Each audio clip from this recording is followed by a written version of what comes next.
Today we've got a common tech dilemma on our hands. A Panasonic Smart TV not connecting to Wi-Fi. But fear not, I've got some solutions and easy fixes for you to try.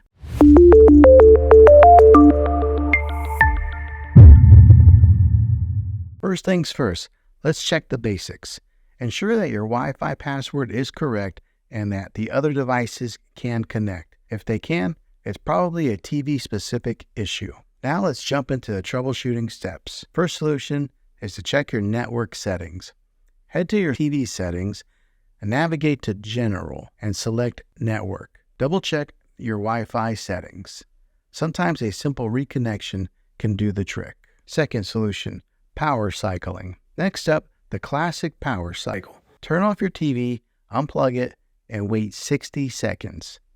Then plug it back in.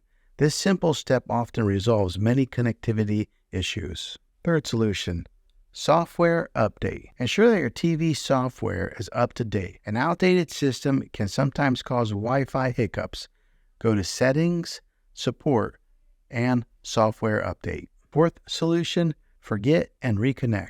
If all else fails, try forgetting your Wi-Fi network on the TV and reconnecting. It's like giving your TV's memory a fresh start. To do this, press the Home button, then go to Settings, General, Network, then open Network Settings. Select your network and then choose Forget. Then reconnect using your Wi-Fi credentials. Well, there you have it. Simple solutions for when your TV decides to play hard to get with Wi-Fi. If these steps don't do the trick, it might be time to reach out to TV's support or check to see if there's a hardware issue. Here's a bonus tip, but this one might cost you a few dollars. It's buying a Roku stick. What you would do is use the Roku stick as your main streaming player, bypassing the TV's operating system. You would then watch all your content and stream TV shows and movies through the Roku using its Wi-Fi. I have found that Roku is very reliable. If you found this video helpful, give it a thumbs up and hit the subscribe button. I make tech videos all the time, and I'd love to have you back in the next one. Take care.